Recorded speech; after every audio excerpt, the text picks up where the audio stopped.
ساتھ رب نے اپنے رسولوں سے بات کی، اسی انداز کے ساتھ رب نے مومنوں سے بات کی۔ وہ بات کون سی ہے؟ جب نبیوں کی باری آئی تو فرمایا یا ایھا الرسل کلوا من طیبات وعملوا صالحا، اے اللہ کے رسولو پاکیزہ کھاؤ اور اچھے اعمال کرو، انی بما تعملون علیم، اور بے شک جو کچھ تم کرتے ہو میں جانتا ہوں۔ یہ خطاب انبیاء کو کیا، انبیاء کو کہا کہ حلال کھاؤ، اور جو چیز ہم نے تمہارے لیے حلال کی ہے اس سے کھاؤ۔ جب حضور کی امت کی باری آئی تو انداز تبدیل نہیں کیا، جس انداز سے انبیاء سے بات کی اسی انداز سے سرکار کی امت سے بات فرمائی، اور حکم کیا فرمایا؟ یا ایھا الذین آمنوا کلوا من طیبات، اے ایمان والو پاکیزہ کھاؤ۔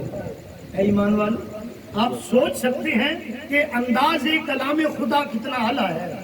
قرآن کا اعجاز دیکھیں اور انسان کا مقام دیکھیں، ایک الفاظ جس کے ساتھ نبی کو مخاطب کیا گیا، وہی الفاظ حضور کی امت کو مخاطب کیا گیا۔ انبیاء کے لیے کہا گیا یا ایھا الرسل کلوا من طیبات، اے رسولو پاکیزہ کھاؤ۔ مومنوں کے لیے کہا گیا یا ایھا الذین آمنوا کلوا من طیبات، اے اللہ اور اس کے رسول کی ذات پہ ایمان لانے والوں حلال کھاؤ۔ اور آقا کریم صلی اللہ علیہ وآلہ وسلم نے اس آیت کی تلاوت کے بعد حضور نے فرمایا ایک بندہ ہے، وہ لمبا سفر کر کے آتا ہے، اس کے بال پرا گندہ ہے، اس کے سر میں گرد و غبار پڑی ہے، اور وہ رب کے گھر میں آ کے ہاتھ بلند کر کے کہتا ہے مولا میں یہ دعا کرتا ہوں میری دعا قبول فرما۔ سرکار دو عالم نے فرمایا اس بندے کا کھانا حرام کا ہے، پینا حرام کا ہے، جو پہنا ہے وہ حرام کا ہے، اور سوال رب کی بارگاہ سے کر رہا ہے، دعا رب کے گھر میں کھڑے ہو کے کر رہا ہے۔ حضور فرماتے ہیں فَأَنَّا يُسْتَجَابُ لِذَالِكَ، میرا کریم رب اس کی اس حالت کو دیکھ کے اس کی دعا کیوں قبول کرے گا؟ جب اس کا کھانا حرام کا ہے، اس کا پینا حرام کا ہے، اس نے جو احرام پہنا ہوا ہے وہ بھی حرام کا ہے، جو ٹکٹ دے کے آیا ہے وہ بھی حرام کی کمائی سے لی ہے، گھر میں خدا کے گھر میں کھڑے ہو کے کعبے سے چمٹ کے بھی حرام کی کمائی والا دعا کرے تو دعا قبول نہیں ہوتی۔ آگے دیکھیں، حضرت ابن عباس فرماتے ہیں کہ سرکار کی بارگاہ میں یہ آیت تلاوت کی گئی یا ایھا الناس کلوا مما فی الارض حلالا طیبا، اے لوگو کھاؤ اس پاکیزہ چیز میں سے جو زمین کے اندر ہم نے پیدا کی ہے، یعنی حلال کھاؤ۔ سرکار دو عالم صلی اللہ علیہ وآلہ وسلم نے یہ آیت آپ کی بارگاہ میں جب تلاوت کی گئی تو سنیے دوستو، حضرت سعد بن ابی وقاص کھڑے ہوئے، کہتے ہیں یا رسول اللہ میں آپ کی بارگاہ میں ایک عرض کرنے لگا ہوں۔ حضور نے فرمایا سعد بولو۔ حضرت سعد بن ابی وقاص کہتے ہیں یا رسول اللہ دعا کیجئے، رب مجھے مستجاب الدعا بنا دے کہ میں جو دعا کروں دعا قبول ہو جائے۔ اور یہ کون کہہ رہا ہے؟ صحابی رسول۔ کون کہہ رہے ہیں؟ صحابی رسول حضرت سعد بن ابی وقاص کہتے ہیں کہ یا رسول اللہ رب کی بارگاہ سے دعا کیجئے کہ اس سعد کی ہر دعا قبول ہو جائے، وہ مستجاب الدعا بن جائے۔ تو سرکار نے فرمایا اے سعد حلال کھایا کر، رب تیری دعاؤں کو قبولیت عطا فرمائے۔ سبحان اللہ۔ نبی کس کو کہہ رہے ہیں؟ صحابی رسول کو۔ اگر صحابی رسول کیا کی دعا قبول ہونے کے لیے شرط یہ ہے کہ وہ حلال کھائے، وہ کیا کھائے؟ حلال کھائے۔ آقا علیہ الصلوۃ والسلام نے یہاں کے وضاحت کرتے ہوئے ارشاد فرمایا، دوستو بہت ہی توجہ کے ساتھ اپنے اوپر اس بات کو سوچیں کہ ہم کس ڈگر پہ چل پڑے ہیں۔ ہماری جو عبادت ہے وہ ایک حصہ ہے، جو رزق ہے وہ 9 حصے ہے، ہمارا لین دین لوگوں کے ساتھ ہے، ہمارے کاروبار لوگوں کے ساتھ ہے، ہمارا پیسہ لوگوں کے ہاتھوں میں ہے، وہاں سے لیتے ہیں دیتے ہیں، سب کا سب اس جسم کو پالنے کے لیے 2 چیزیں درکار ہیں، ایک اس کے ظاہر کو سنوارنے کے لیے، ایک اس کے باطن کو سنوارنے کے لیے۔ ظاہر کو سنوارنے کے لیے، اس کو پالنے کے لیے خوراک کی ضرورت پڑتی ہے، گوشت کی ضرورت پڑتی ہے، سبزیوں کی ضرورت پڑتی ہے، فروٹ کی ضرورت پڑتی ہے، بیمار پڑ جائے تو دوائی کی ضرورت پڑتی ہے، اگر یہ کہیں پہ بگاڑ آ جائے تو پھر کریموں اور فیس واش کی ضرورت پڑتی ہے، بالوں کو سدھارنے کے لیے شیمپو کی ضرورت پڑتی ہے۔ یہ ساری چیزیں اس کے ظاہر کو درست کرتی ہیں۔ اے انسان، تیرا ظاہر درست ہو جائے اور باطن درست نہ ہو، یہ رب کی بارگاہ میں قبول نہیں ہے۔ حضرت مولانا پیر نصیر الدین نصیر صاحب آپ فرماتے ہیں بندے کو اندر مرض لگ جائے نا تو ظاہر کو چیرا دینا پڑتا ہے، ظاہر کو چیرا دینا پڑتا ہے۔ اے انسان، اسی سے عبرت حاصل کر کہ تیرے اندر کو ٹھیک کرنے کے لیے اگر باہر کو جب تک چیرا نہ جائے، باہر سے جب تک آپریشن نہ کیا جائے، اندر ٹھیک نہیں ہو سکتا، تو پتہ چلا اگر باطن ٹھیک کرنا ہے تو ظاہر ٹھیک کرنا پہلے، اگر باطن ٹھیک کرنا ہے تو آپ ظاہر ٹھیک کر دیں، ظاہر پہ اپنے رب کی رضا کی چھری چلائیں، اپنے ظاہر پہ رسول اللہ کے فرمان کی چھری چلائیں، اپنے ظاہر پہ اسلام کا فرمان جاری کریں، رب باطن کو خود بخود نور و نلا نور فرما دے گا۔ سرکار نے فرمایا، حضرت سعد کو بیان کرتے ہوئے حضور فرماتے ہیں، اے سعد، مجھے قسم ہے رب ذوالجلال کی جس کے قبضے قدرت میں محمد کی جان ہے، فرمایا جس بندے کے پیٹ میں ایک لقمہ حرام کا چلا جائے، ایک لقمہ حرام کا چلا جائے، حضور نے فرمایا 40 دن تک اس بندے کی کوئی نماز قبول ہی نہیں ہوتی۔ اب دیکھیں ہماری نمازیں، کہتے ہیں کہ نماز پڑھتے ہیں، دعا مانگتے ہیں، دعا قبول کیوں نہیں ہوتی، نماز قبول کیوں نہیں ہوتی؟ یہ پوچھنا پڑے تو ابن دینار سے پوچھ، آپ کیا کرتے تھے؟ نماز پڑھتے، نماز پڑھ کے سلام پھیرتے، اپنے منہ پہ ہاتھ رکھتے، لوگ پوچھتے جناب نماز کے بعد منہ پہ ہاتھ کیوں رکھتے ہیں؟ فرمایا اس رب ذوالجلال کے غیظ و غضب سے ڈر لگتا ہے کہ کہیں میری نماز اس نے میرے منہ پہ نہ مار دی ہو۔ عزیزان محترم، اگر ان کی نماز ہے اور وہ اس حال میں پہنچے ہوں تو ہم 2 نمازیں پڑھ کے بھی امام صاحب پہ احسان جتاتے ہیں کہ میں نے وہ فلاں نماز پڑھی ہے آپ کی مسجد میں۔ عزیزان محترم، آگے حضور نے فرمایا، بہت ہی عبرت حاصل کرنے کے لیے آقا علیہ الصلوۃ والسلام نے جملہ بیان فرمایا، سنیں، حضور نے فرمایا ایما عبد نبت لحمہ من سحت فالنار اولی بہ، وہ گوشت جو حرام پہ پلا اس کے لیے جہنم ہے۔ اس کے لیے کیا ہے؟ جو گوشت حرام پہ پلا، آپ کو پتا ہے یہ پلنا کیا ہوتا ہے؟ جب ہم غذا کھاتے ہیں نا تو یہ غذا ہمارا معدہ اس کو ہضم کرتا ہے، اسی سے خون بنتا ہے، وہی خون تیری ہڈیوں میں گوتا بناتا ہے، اسی خون سے مادہ تولید بنتا ہے، اسی خون سے انسان کا جنم ہوتا ہے، اسی خون سے وہ جو غذا کھاتے ہیں انسان کی بڑھوتری ہوتی ہے، انسان کی عقل میں اضافہ ہوتا ہے، انسان کے مسلز کے اندر جو طاقت آتی ہے وہ ساری غذا سے آتی ہے۔ اور اللہ کے نبی نے بیان فرمایا جس کے پیٹ میں ایک لقمہ چلا جائے اس کی نماز قبول نہیں ہوتی۔ کیوں؟ اس لقمے کو جسم کے اندر رہنے کے لیے 40 دن درکار ہوتے ہیں۔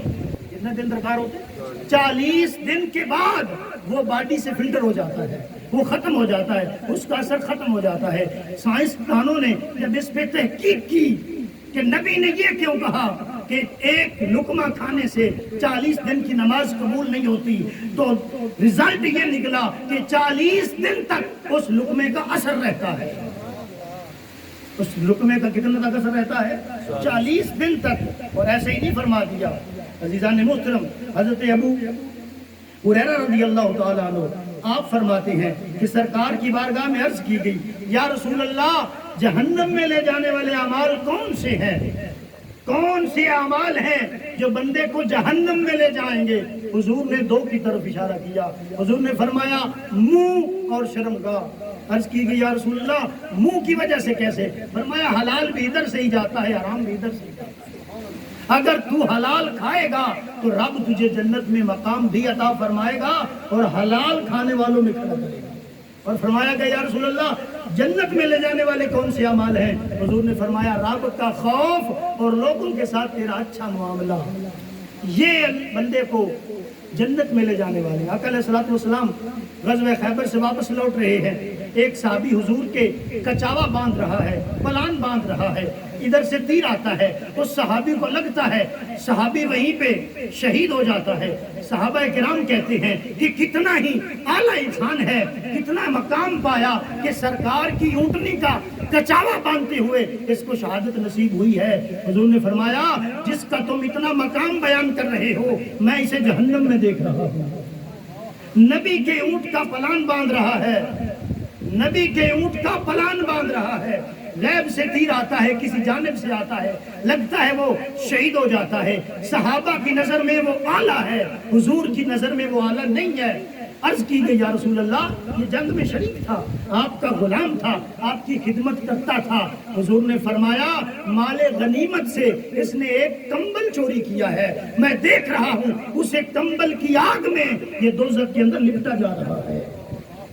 عزیزان محترم توجہ اور اپنے دل کی طرف توجہ کیجئے کہ صحابی رسول ہو اور ایک کمبل چوری کرے، نبی کا پلان باندھتے ہوئے شہید ہو جائے تو اس کی یہ سزا ہے، اور تو اور میں کس بات کی مولی ہیں؟ ہم کتنوں کا حق کھائے بیٹھے ہیں، ہم اپنی ماؤں اپنی بہنوں اور بیٹیوں کا حق کھائے بیٹھے ہیں، ہمیں حلال و حرام کی تمیز نہیں رہی۔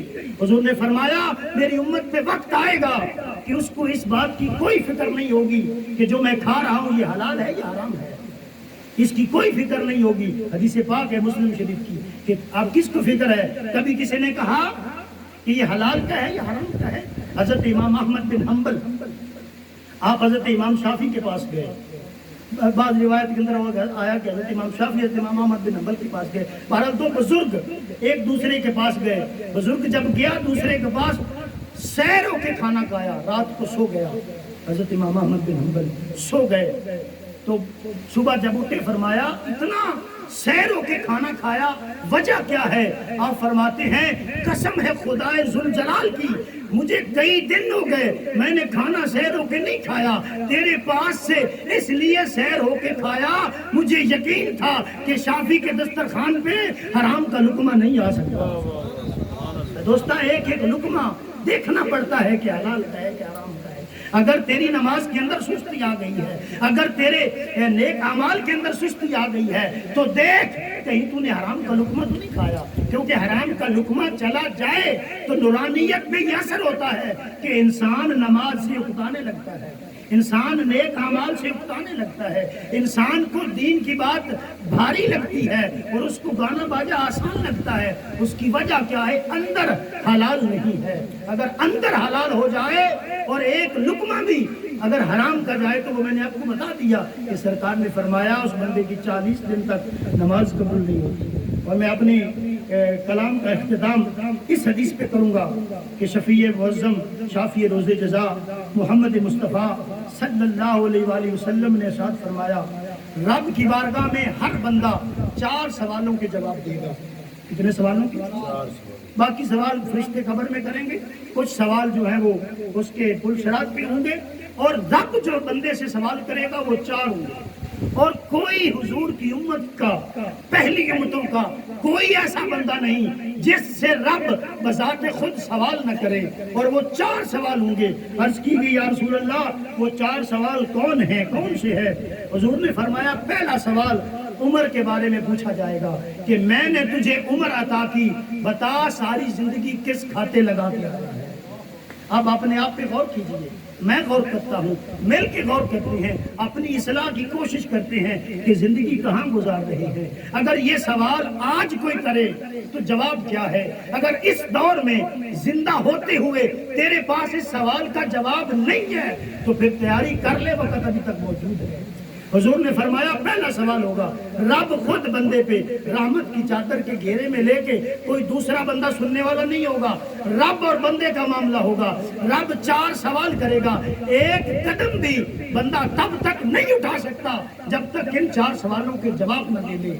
پہلا سوال عمر کے بارے میں پوچھا جائے گا کہ بتا تو نے عمر کس کھاتے لگائی۔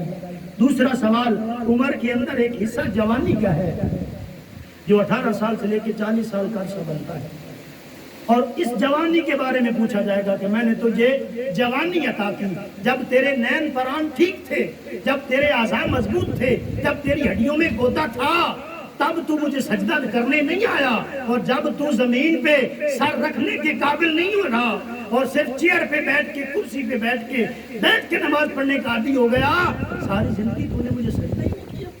عزیزان محترم، دوسرا سوال جوانی کا۔ ہم دیکھیں جوانی کے سال میں گزار رہے ہیں، اپنے آپ سے ایک بار پوچھ لیں کہ میں اس سوال کا کیا جواب دوں گا کہ میں نے جوانی کس حال میں گزاری۔ تیسرا سوال حضور نے فرمایا، یہ پوچھا جائے گا مال کہاں سے کمایا، کہاں پر لگایا؟ مال کہاں سے کمایا، کہاں پر؟ ہر بندے کو وہی ملتا ہے جو خلاق عالم نے مقدر کیا ہے، اس کا طریقہ بندہ خود ایجاد کرتا ہے۔ کوئی حرام طریقہ اختیار کر لیتا ہے، کوئی حلال طریقہ اختیار کر لیتا ہے۔ لوگ کہتے ہیں جناب یہ فلاں بندہ اگر چوری ڈکیٹی نہ کرتا تو اتنا امیر نہ ہوتا۔ جواب یہ نہیں ہے کہ اس کے اوپر یہ کوئی کرم ہو گیا ہے، اس کی قسمت میں وہ امارت تھی، لیکن اس نے وہ غلط طریقے سے کمائی۔ وہ دولت نہ مانگو جو رب نے قارون کو دی تھی، بلکہ وہ دولت مانگو جو رب نے عثمان غنی کو عطا کی تھی۔ سب کچھ لوٹانے کے بعد بھی درویش کے دل میں کبھی ملال نہیں آیا۔ درویش نے سب کچھ لٹایا سرکار کی بارگاہ میں، قدموں میں سب کچھ لٹا دیا۔ حضرت ابوبکر صدیق مال دیتے ہیں حضور کی بارگاہ میں، آقا علیہ السلام جھولی میں مال رکھ کے اس طرح کھنگالتے ہیں اور اب مال سے کھیل رہے ہیں۔ صحابہ عرض کرتے ہیں یا رسول اللہ یہ کیا طریقہ ہے؟ حضور فرماتے ہیں جتنا ابوبکر کے مال نے مجھے فائدہ دیا ہے اتنا کسی کے مال نے فائدہ نہیں دیا۔ ارے مال تو اس کو کہتے ہیں، مال کی کمی کا نام جو ہے نا یہ غربت یا اللہ تبارک و تعالیٰ کی دوری کا سبب نہیں ہے۔ دیکھیں رب رزق ہر بندے کو عطا کرتا ہے، خواہ وہ پسند ہو اس کو یا پسند نہ ہو، لیکن توفیق اسی کو دیتا ہے جس کو وہ اپنا محبوب رکھتا ہے۔ مال سب کو دیتا ہے، اور اگر یہ کرائیٹیریا ہم بنا لیں کہ جس کے پاس مال ہو وہ رب کا حبیب ہے، تو تیرے اور میرے نبی کے گھر تو 3 ماہ تک کبھی چولہا ہی نہیں جلا۔ جس کو وہ اپنا حبیب بنا لیتا ہے اس کو مال دولت اور دنیا نہیں دیتا، بلکہ اسے اپنی محبت کا ساز و سامان عطا فرما دیتا ہے۔ اور آخر میں حضور نے فرمایا یہ سوال تیسرا کہ مال کہاں سے کمایا، کہاں پہ لگایا، اور آخری سوال وہ یہ ہوگا کہ جو تو نے علم حاصل کیا تھا اس کے مطابق عمل کیا کیا۔ اب علم آپ تک پہنچ گیا، حلال و حرام کے بارے میں فضائل ہم نے بیان کر دیے، ہر بندے کے پاس علم موجود ہے۔ علم کتاب کا نام نہیں ہے، علم سننے سے بھی آتا ہے، علم دیکھنے سے بھی آتا ہے، علم صحبت سے بھی آتا ہے، علم کتاب سے بھی آتا ہے۔ صحبت سے کیسے؟ اگر کوئی بندہ کسی کے پاس چند دن قیام کر لے اسے پتہ چل جاتا ہے کہ یہ بندہ کبھی غیر حاضری نہیں کرتا، یہ بندہ نماز ہی پڑھتا ہے، وہاں سے بندہ عادت بنا لیتا ہے۔ تو اللہ تبارک و تعالیٰ اپنے بندوں سے جو آخری سوال کریں گے وہ یہ ہوگا کہ جو علم تم تک پہنچا، جو علماء نے، صوفیاء نے، صلحاء نے، سلف صالحین نے تم تک علم میرے نبی کا، میرے قرآن کا پہنچایا، اس کے مطابق عمل کیا کیا۔ دوستہ آج ہم اپنی گفتگو کا اختتام اسی بات پہ کرتے ہیں، کیا ہم نے ان 4 سوالوں کی تیاری کی ہے؟ کیا ہم ان 4 سوالوں کی تیاری کی پوزیشن میں ہیں؟ کیا ان سوالوں کے جواب دینے کے اہل ہیں؟ اگر نہیں ہے تو دوست اب بھی وقت ہے۔ آقا علیہ الصلوۃ والسلام کا فرمان ہے کہ رب جس بندے سے راضی ہو جائے اس کو اس کی موت سے 1 سال پہلے ہدایت کاملہ نصیب فرما دیتا ہے، تاکہ وہ اس کا زندگی کا جو آخری سال ہے وہ ہدایت کاملہ پہ گزرے، اور جب وہ دنیا سے جاتا ہے اس حال میں جاتا ہے کہ رب اس سے راضی ہوتا ہے، وہ رب سے راضی ہو جاتا ہے۔ اور جس کے ساتھ رب ناراض ہو جائے پھر اللہ تبارک و تعالیٰ زندگی کے آخری ایام میں اس سے ہدایت کی دولت چھین لیتا ہے۔ یہ دعا کیا کرو، مولا مرتے دم تک ایمان کی دولت نہ چھیننا، مولا ہمیں ایمان کی دولت پہ رکھنا، اور اسی ایمان کی دولت کے ساتھ ہم دنیا سے چلے جائیں۔